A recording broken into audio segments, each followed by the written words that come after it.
Today I am batch cooking for busy weeknights, so my family of 7 ends up with about 40 dinners. I'm talking about classic recipes and showing you my volume first system so dinner stops being a nightly emergency. The Crockpots and the Instapot go first because I need to get the big stuff cooking while I do everything else.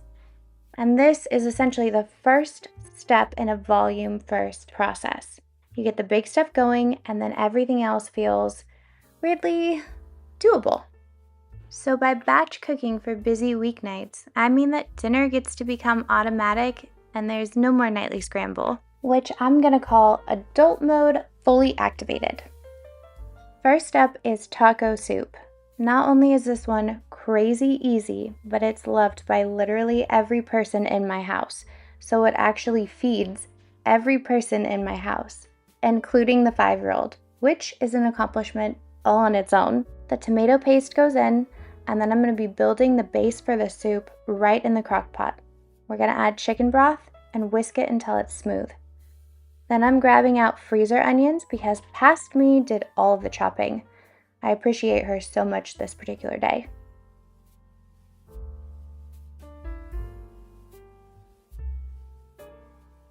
Then we're adding in canned diced tomatoes, frozen peppers, and taco meat.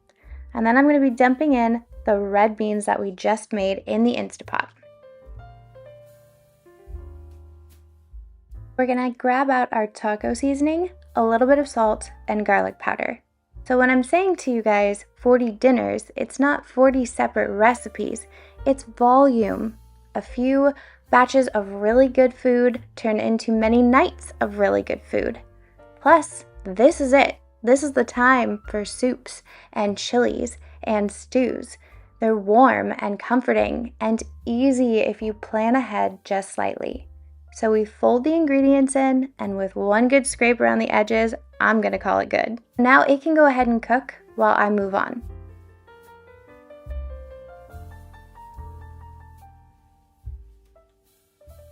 Next up, we're going to be making a stroganoff base. It's kind of a stroganoff base. And we're gonna start with cream cheese and butter in a small pot, just warming everything together on the stove. I'm not trying to be fancy here. I just want the base going while I handle the bigger stuff. And again, that's another piece to the whole volume first system. Because if something melts while I'm doing another thing, it's basically a team player at this point. Over here, I had beef chunks simmering in broth.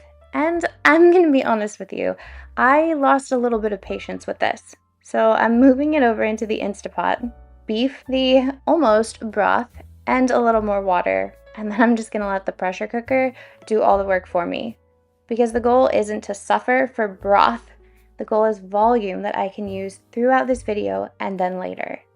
Once it's done, I can strain it into the second crock pot, beef out, broth in, and now I have got a clean base for future dinners. And that little strain splash, I might be making a mess, but that is future meals getting funded.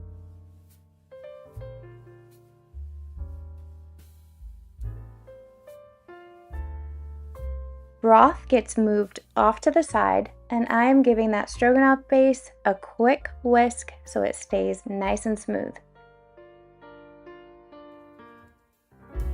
I'm pouring the beef broth into a 1-gallon size jar because we're using a lot of it today, and I'm not going to mess around with the canning jars until I know exactly how much I will have left over. Quick note, I don't plan these from scratch. I start with what I already have, and then I build our batch day around that. I only have to buy what's missing. It's another piece of the whole puzzle. You don't have to start from a blank page every single time. You're looking at what's already there and then letting it decide the plan for you. And I do this on purpose. I usually buy a little bit of extra meat when I'm already doing a recipe because extras turn into the next dinner without me having to make another grocery run.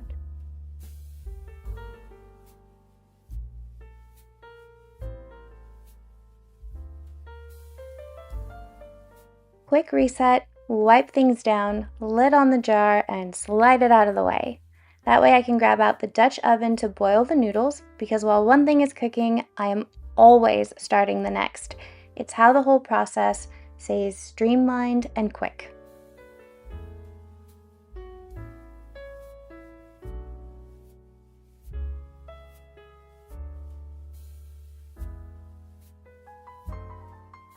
We have our noodles done, strain them, and back in the pot.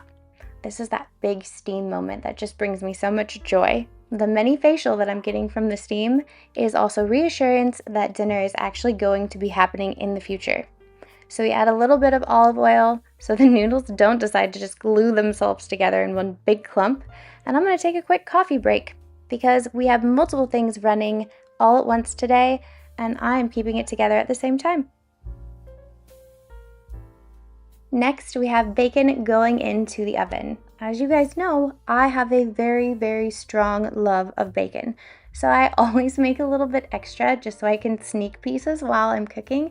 It keeps me full and focused. I think that was Tony the Tiger. Pretty sure it was Tony the Tiger. Anyhow.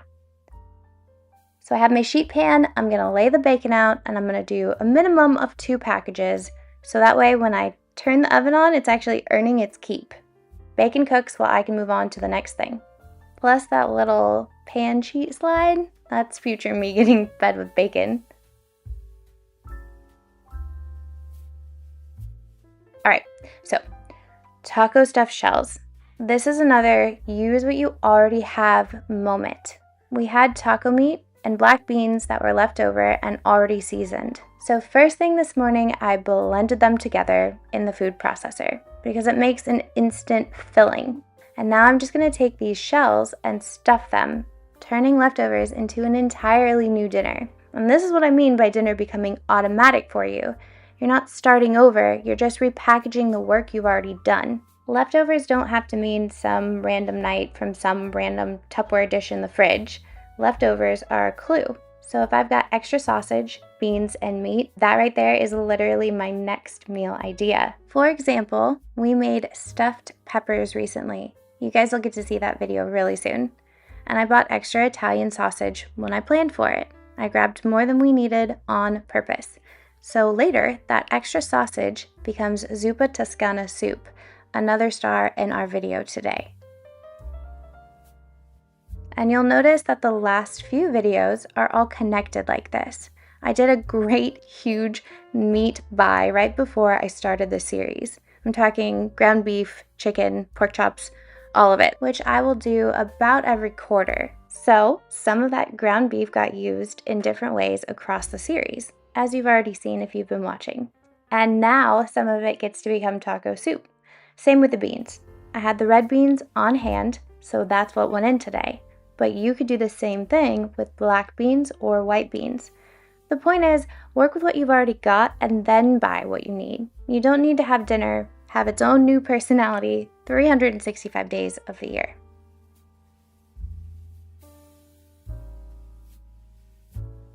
Back to our noodles. We're going to give them a quick stir and park them off to the side so they don't turn into a giant pasta brick. If you've ever experienced that, you know what a pain it is to deal with. So we can move back then to our stroganoff base. This one is not traditional. I'm just being honest with you. It's more of I was raised on the generation of hamburger helper, and I liked the box stroganoff, so I make my own version that's a wee bit healthier, to say the least. So what I'm gonna do is take that sauce, add a handful of mozzarella, some garlic powder, salt, my homemade cream of anything powder, and a tablespoon of ranch powder. I know that the ranch makes it sound a little unhinged, but it really does the same job as sour cream would do. It gives you that really nice tang and makes it have a flavor of stroganoff without being fussy. You add in some more milk and some minced up fresh garlic, and then it goes back to the stove so it can bubble and thicken into an actual sauce.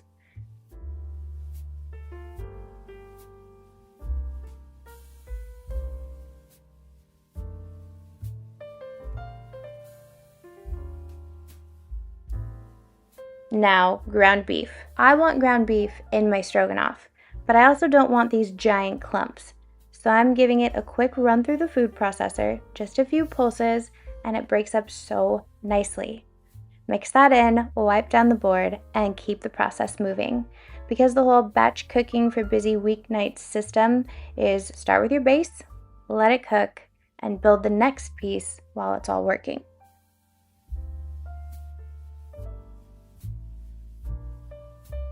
As a real person whose kitchen is not conducive to filming, I work with what I have. And as such, there are sometimes little moments that you don't end up getting to see because my hands were full and I did not move the camera. For example, what happened with the sauce. As it was heating up, I was not paying as much attention to it as I should be, and so it didn't end up becoming a smooth mixture like it should to actually be a sauce. So I let it cool just enough to go into the food processor and then blended it until it was completely smooth. While that was blending, I used the same pot and made a quick roux, butter and flour, and then poured the blended sauce back in. It thickened it and it made it perfect.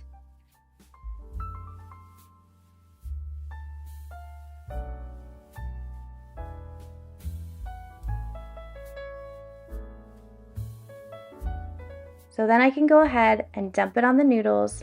The beef is already in there, and make sure I give it a solid stir so everything is coated.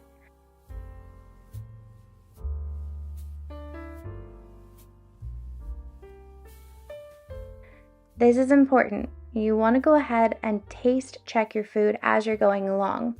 For me personally, I knew that I wanted it to have a little bit more garlic powder and onion powder and some salt.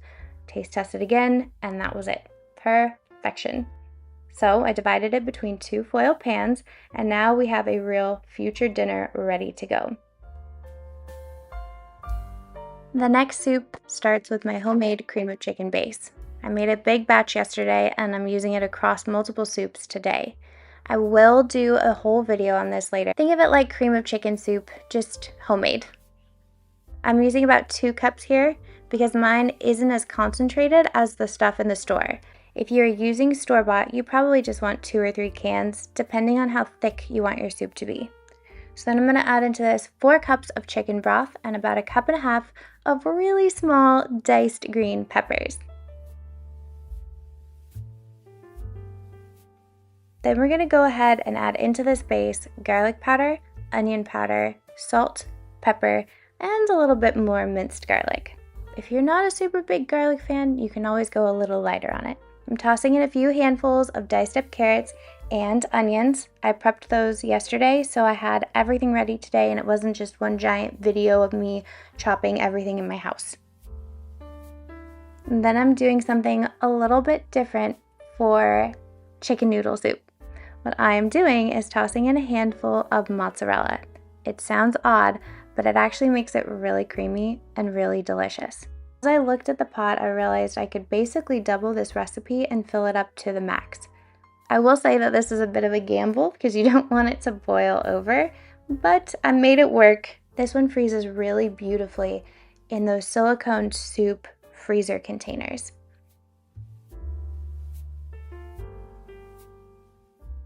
Up next, we are going to be pressure canning our taco soup. I use my pressure canner for the majority of things. The only time the water bath canner really gets pulled out is if I'm making a jelly or if I am canning something with a very acidic base like pickled peppers.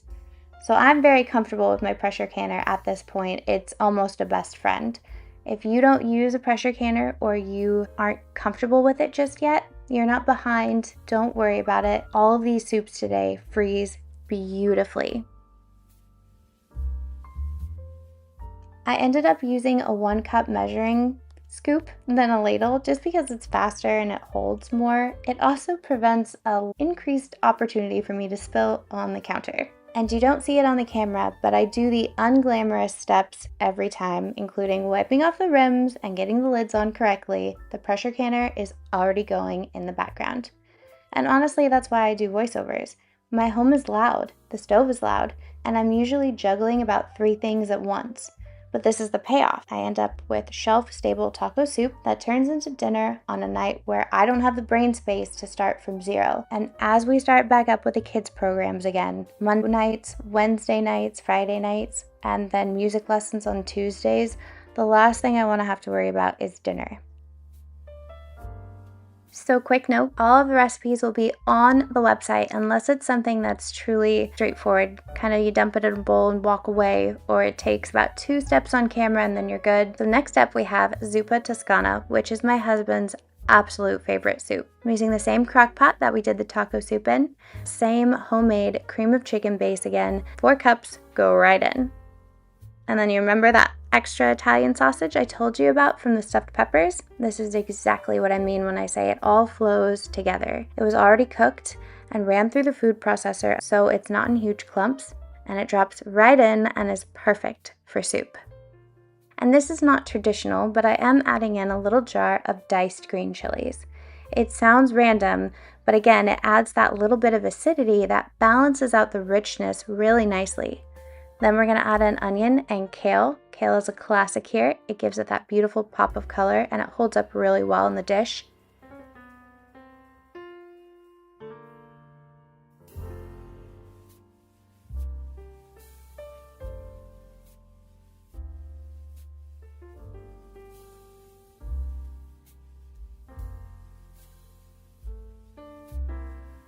A quick wipe of the cutting board, and then we are adding in our garlic and diced up potatoes.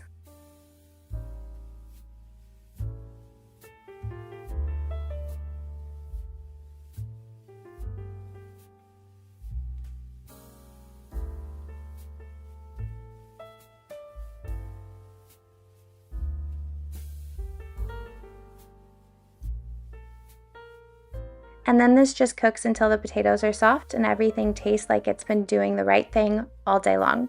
So, creamy note here. I absolutely recommend adding a little bit of cream cheese to this before you serve it. You will be outstandingly surprised by what it does for the soup. Now we are going to move on to one of my favorite bases, Alfredo sauce. I love Alfredo sauce. And I am telling you, there are 2 ways you can do this. If you want the easiest and the quickest version, just buy a jar of Alfredo sauce from the store. That is a completely valid life choice. I'm doing the homemade version today, just because to me, I feel like it tastes better, it's cheaper, and once you know the move, it's really not that hard to recreate. So half a stick of butter goes into my giant big Dutch oven, which oddly enough, I almost never use in the actual oven. Now here's the trick. Warm milk goes into the roux faster. It thickens quicker. Whereas cold milk works, but it takes longer, and you do feel like you're whisking since, about 2007. I pour the milk into the pot and I warm it up. I had made the roux with the butter and the flour, and once it's together, I add my warm milk in. But did I add enough warm milk in? No, of course not. So you can keep moving and just add more milk straight from the container in the fridge, and you just keep on whisking. Now I add in the Parmesan, a few really solid handfuls. Let it stir in, let it melt, and season it. Garlic powder, onion powder, salt, and pepper. Do not forget the pepper. And this part matters. You cannot just dump the cheese in and walk away. Ask me how I know. You whisk until it is thick and smooth and actually looks and tastes like Alfredo sauce, not milk with feelings.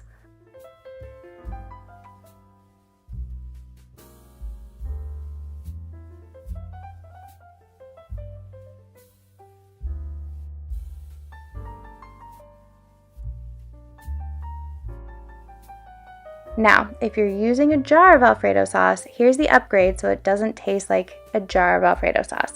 Heat it up and then add in garlic powder, a pinch of salt, and a little bit of white pepper. It turns it from store-bought to she's definitely made this, and it is exactly the sort of shortcut that makes your life way better. This is where I stop pretending that I'm actually fancy. The noodles go straight into the pot with the Alfredo sauce. Now we're building a dinner that reheats beautifully. Several handfuls of shredded chicken go in, and the bacon we baked earlier. And this is exactly why I made 2 packages of bacon, because bacon shouldn't require a special occasion. Bacon is an everyday life choice. So chop it up, throw it in, and give it a stir. Seasonings are next. You want to put in your garlic powder and about a tablespoon of ranch powder to start. And listen, it's chicken bacon ranch. You should taste the chicken and the bacon and the ranch. If it tastes like pasta with a hint of vibes, it's going to need more seasoning.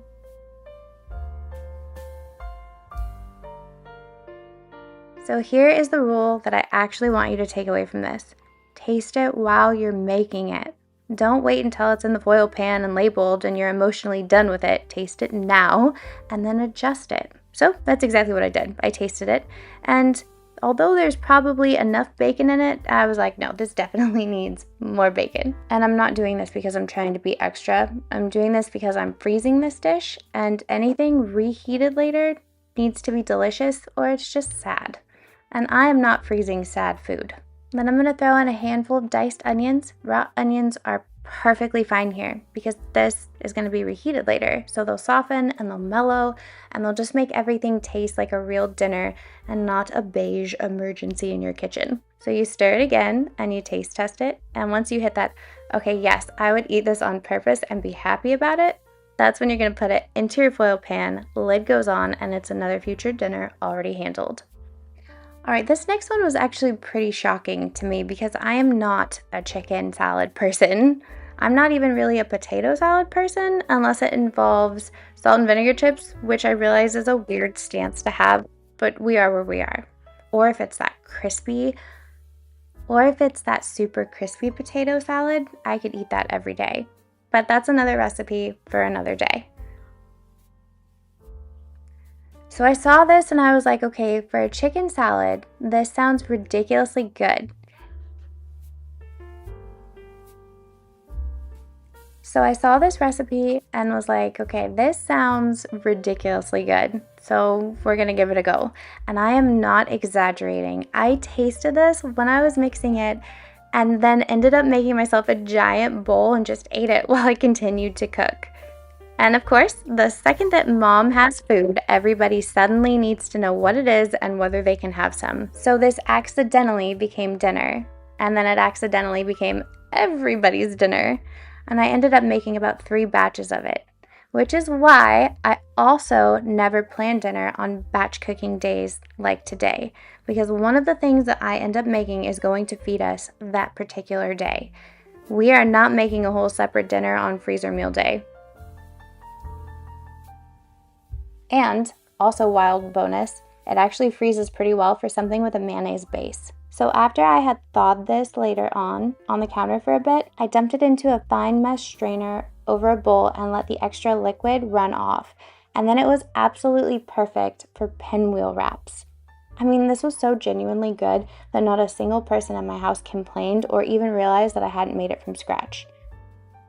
So here's what's going in. We have shredded chicken into a giant bowl. And then I use that little choppy chopper for the crunchy stuff. Apples and celery. And that part kind of freaked me out. Apples and chicken salad, that's a little odd. Nope, it was excellent. And I'm doing it in batches, so it's easy. Chicken, then the apple, then the celery. You want it chopped nice and small so every bite actually tastes like the whole dish and not just a giant bite of apple.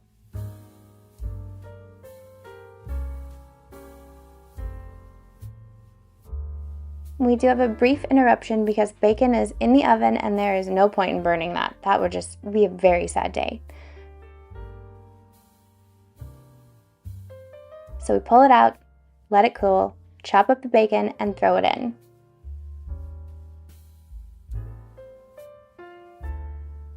It's almost a theme today at this point, chicken bacon ranch, so it should taste like it, with lots of bacon.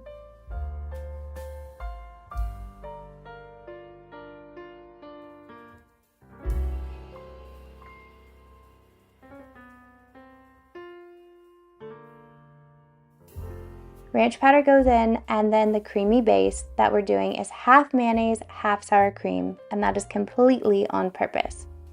Here's the thing that I feel like a lot of people miss when they're cooking. Acidity matters. And you don't want it to have a sour taste, which I think most people assume is what you're saying when you talk about acidity in a dish. You want your taste to be balanced. You want your dish to be balanced. And sour cream gives it that little tang so it doesn't taste like mayonnaise with some chicken thrown in. So you mix it up and then you add your shredded cheese. I like Mexican cheese, but you can go with whatever makes your heart happy, and a sprinkle of salt. And then you do the most important step here. You taste it. If it needs more ranch, add more ranch. If it needs more bacon, add more bacon.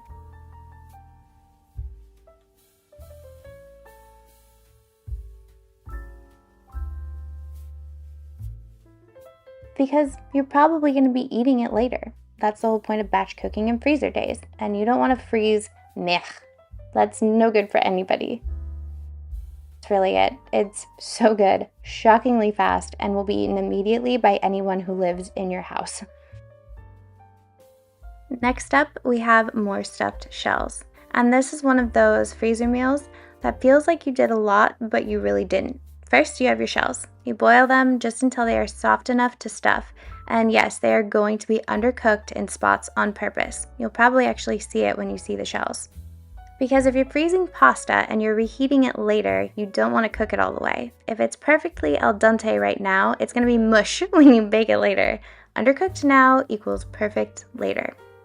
Now for the filling. I'm using ground beef. Again, I ran it through the food processor real quick. Not into baby food, but just enough that it didn't end up with giant clumps in every single shell. Then we're going to build the dip situation. You're going to add in onions and minced garlic and mozzarella and cream cheese. Whatever amount sounds like it's going to taste the best, that's your measurement here.